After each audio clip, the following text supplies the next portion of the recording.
गरीब सास और बहू। विभा का एक ही बेटा था मनोज, जिसे पढ़ा लिखा कर कामयाब बनाने में विभा ने अपना सब कुछ दांव पर लगा दिया। विभा ने बहुत ही कम उम्र में अपने पति को खो दिया था, जिसके बाद विभा ने अकेले सब कुछ संभाला। मनोज को पढ़ाने के लिए विभा ने अपनी पुश्तैनी ज़मीन और अपना घर तक बेच दिया था और वह खुद लोगों के घरों में काम करके अपना गुजारा चलाने लगी। विभा के संघर्ष को मनोज भी खूब समझता था, इसलिए उसने भी कभी मेहनत से परहेज नहीं किया। आखिरकार उसने विभा के सपने को पूरा कर ही दिखाया। माँ, माँ, कहाँ हो माँ? जल्दी आओ। क्या हो गया बेटा? क्यों पूरा घर सर पर उठा रखा है तूने? बात ही कुछ ऐसी है माँ, आप भी जब सुनोगी तो खुशी के से नाचने लगोगी। माँ, आपको याद है पिछले महीने में मैंने बेंगलोर की एक कंपनी में इंटरव्यू दिया था। माँ, वहाँ से ऑफ़र लेटर आया है। वो लोग मुझे जॉब दे रहे हैं। सीनियर मैनेजर की पोस्ट ऑफ़र हुई है और सैलरी पूरे 60,000 रुपये हैं। इतना सुनकर विभा सच में बहुत प्रसन्न हुई और उसकी आंखों में खुशी के आंसू छलक पड़े। मनोज ने अपनी माँ को गले से लगा लिया और बोला, बस माँ, अब तक तुमने जितने भी तकलीफ़ें झेली हैं, ऊपर वाले ने उन सब का फल दे दिया है।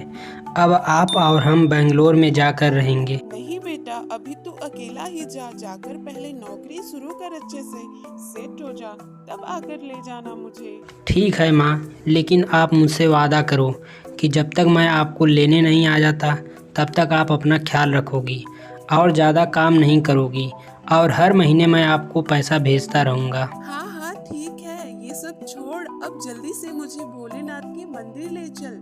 ये सब उन्हीं की कृपा से हुआ है। कुछ ही दिनों में मनोज बेंगलोर आ गया। बहुत ही कम दिनों में ही उसने अपने व्यक्तित्व की छाप पूरे ऑफिस पे छोड़ दी।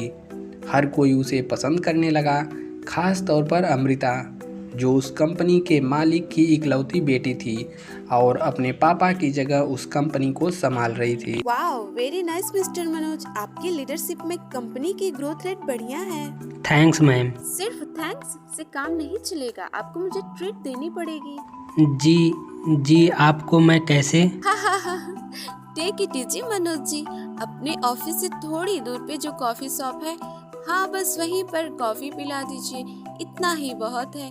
वो क्या है ना, फ्यूचर को लेकर मुझे कुछ बातें करनी है, इसलिए मैं आपसे कह रही हूँ, और कुछ नहीं। अगर आपको ठीक लगे तो फिर। जी क्यों नहीं।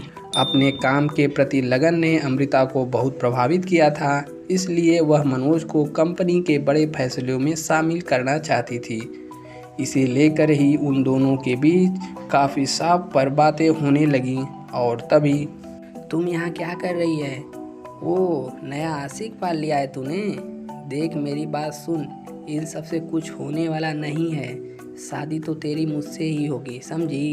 दिन में सपना देखना छोड़ दो राज। और हाँ, एक बात और, मैं यहाँ क्या कर रही हूँ, किसके साथ बैठी हूँ, इससे तुम्हें कोई मतलब नहीं होना चाहिए। यहाँ मेरे बिजनेस की बातें चल रही थी। अच्छा, तो तू अपने आप को बहुत बड़ा बिजनेसमैन समझने लगी है। ये मत भूल कि तेरी कंपनी आज भी मेरे पापा के पैसों के बदौलत चल रही है, तो तुझे वही करना होगा जो मैं चाहूँगा। यह सुनकर अमृता को बहुत गुस्सा आ रहा था, लेकिन उसने कुछ नहीं कहा। वह तुरंत वहाँ से मनोज के साथ चली गई। मैडम, ये मिस्टर राज है ना, मुकेश सर के बेटे? हाँ, कंपनी को बचाने के लिए कितना कुछ दांव पर लगा है, ये तो तुम समझ ही गए होगे मनोज। अब तुम ही मुझे इस हैवान से बचा सकते हो। हमें कुछ भी करके इस कंपनी को अपने हाथ में लेना ही होगा, चाहे जो हो जाए। अमृता की बातें मनोज समझ गया। मनोज ने खूब मेहनत की और अमृता के साथ मिलकर कुछ ही महीनों में कई प्रोजेक्ट हासिल किए, जिसकी बदौलत अमृता ने जल्दी ही पूरी कंपनी को टेक ओवर कर लिया। और फिर मनोज, जो तुमने मेरे लिए किया है उसका एहसान मैं कभी नहीं चुका सकती। Thank you so much Manoj. No ma'am, मैंने जो भी किया वो मेरा काम था। अच्छा, तो इसका मतलब तुम ये सब मेरे लिए नहीं कर रहे थे? फिर मैंने जो हमेशा तुम्हारी आंखों में देखा वो क्या झूठ था? जी आप क्या बोल रही हैं? मैं कुछ समझा नहीं। मनोज की आवाज़ में घबराहट थी, मानो अमृता ने उसकी चोरी पकड़ ली थी। फिर अमृता ने बड़े प्यार से उससे कहा, ओ मनोज, अब कुछ भी छिपाने की जरूरत नहीं। सच तो ये है कि मैं तुम्हें बहुत पसंद करती हूँ, शायद तब से जब से तुम्हें पहली बार देखा था। लेकिन हमारा मेल नहीं हो सकता है मैम, हम चाहें तब भी नहीं मैम। पहले तो तुम मैम कहना बंद करो और मुझे बताओ दिक्कत कहाँ पर है। मैं तो अपने पापा को आसानी से मना लूंगी। मनोज अपने बीते कल और माँ विभा के बारे में सब कुछ अमृता से बताता है, जिसके बाद अमृता मनोज से कहती है, बस इतनी सी बात, तुम टेंशन मत लो मनोज, मैं एडजस्ट कर लूंगी। तुम तो जितना जल्दी हो सके मुझे आंटी जी से, मेरा मतलब मेरी माँ जी से जल्दी से मिलवाने ले चलो। अमृता की बात सुनकर मनोज को बहुत अच्छा लगा। सच तो ये था कि वो भी अमृता को पसंद करता था। 2 दिन बाद वह अमृता को साथ लेकर अपने गांव पहुंचा। अमृता को देखते ही विभा सब कुछ समझ गई। माँ, ये अमृता है, वैसे तो मेरी बॉस है, लेकिन बस तो चुप रह। आओ बेटी, ये तुम्हारा ही घर है। नो मॉम, हमारा घर तो बेंगलोर में होगा, जहाँ हम तीनों साथ में रहेंगे। बेंगलोर में सबसे बेस्ट सोसाइटी में 4 BHK लिया है मेरे पापा ने हमारे लिए, मतलब हम सबके लिए। आप तो बस जल्दी से हमारे साथ चलिए। विभा कुछ ना कह सकी, पर उसे सब कुछ सही नहीं लग रहा था। पर वह यह भी समझ रही थी अमृता के साथ मनोज की खुशी जुड़ी थी, इसलिए उसने कुछ नहीं कहा और मनोज और अमृता के साथ बेंगलोर आ गई। कुछ ही दिनों में मनोज और अमृता की शादी भी हो गई। विभा बाहर से तो खुश थी, लेकिन अंदर ही अंदर उसे एक अजीब सी चिंता खाए जा रही थी। क्या हुआ माँ, कुछ परेशानी है क्या? नहीं बेटा, परेशानी किस बात की। यहाँ तो मुझे अपनी जगह से उठना भी नहीं पड़ता। सारे काम मेरे सोचने से पहले ही हो जाते हैं। अब डर लग रहा है कहीं इन सब की आदत ना पड़ जाए मुझे। आदत नहीं है तो डाल लीजिए मॉम, अब तो सब कुछ ऐसे ही होगा। आप तो बस लाइफ को एंजॉय कीजिए। अमृता की बात सुनकर विभा मुस्कुरा दी। अमृता और मनोज एक साथ बहुत खुश थे और यह देखकर विभा भी खुश थी, लेकिन यह सब ज़्यादा दिनों तक नहीं चला। ओह गॉड, ये सब क्या है? इतना ऑयल मॉम, आप क्यों करती हैं ये सब? कुक्स है तो सही, आप आराम कीजिए ना। माफ करना बेटी, असल में मेरी आदत है ना मनोज, सामने हो तो उसे अपने हाथों से खाना बनाकर खिलाने का मन करता है। मॉम, आप कब तक इन फालतू बातों में उलझी रहेंगी? बुरा मत मानिएगा, पर सच तो ये है कि इतनी ऑयली खाना खाकर मनोज और मेरी हेल्थ खराब हो जाएगी। मैंने कुक को सब समझाया हुआ है, वो हमारे हिसाब से ही खाना बनाते हैं, तो आपको किचन में जाने की कोई ज़रूरत नहीं है। अगर आपको कुछ खाने का मन करे तो कुक्स है ना, उनको बोल दिया करिए। नहीं बेटी, मुझे इन सब की आदत नहीं है, मैं अपने लिए खुद ही बना लूंगी। उफ, आदत नहीं है तो डाल लीजिए मॉम, समझा कीजिए। अब आप लोगों के घर में काम करने वाली कोई मेड तो है नहीं, इतने बड़े खानदान से रिश्ता जुड़ा है, थोड़ा स्टेटस मेंटेन कीजिए। और ये क्या कपड़े पहन रखे हैं आपने?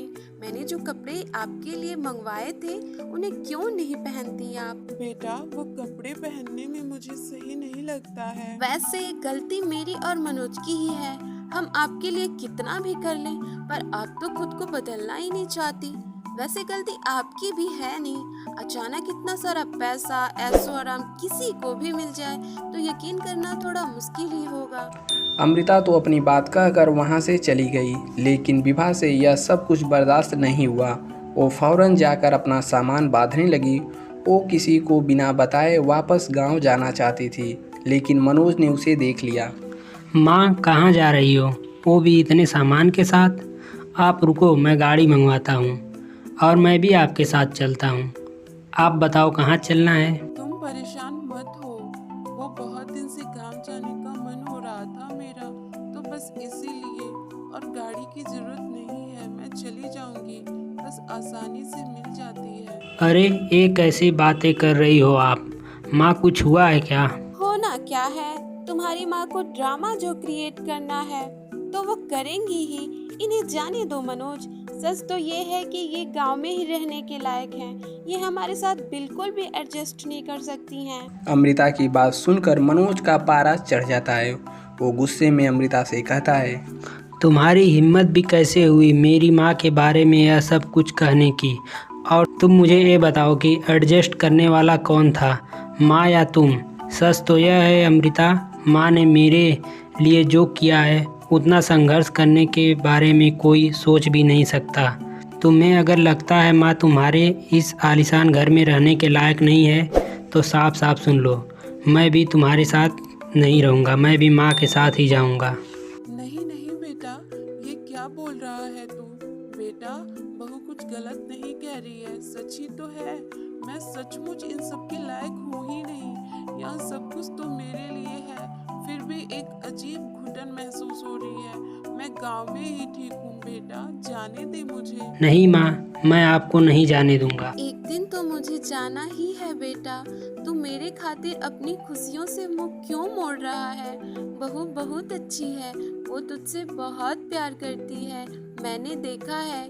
मैं अब सच कहूँ तो मैं बिल्कुल निश्चिंत हूँ, क्योंकि मैं जानती हूँ वो तेरा बहुत अच्छे से ख्याल रखेगी मेरे जाने के बाद। इतना कहकर विभा बेसुध होकर जमीन पर गिर पड़ी। ये देखकर मनोज और अमृता दोनों उसकी तरफ भागे, लेकिन वो अब कुछ नहीं कर सकते थे।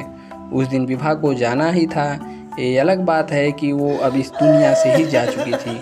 मनोज फूट फूट कर रो रहा था और अमृता शर्मिंदा थी। विभा की कीमत का अंदाज़ा शायद अब जाकर उसे हो रहा था। दोस्तों, कहानी अच्छी लगी हो तो लाइक करें और नीचे सब्सक्राइब का बटन है उसको दबाकर घंटे के निशान को भी दबा लें।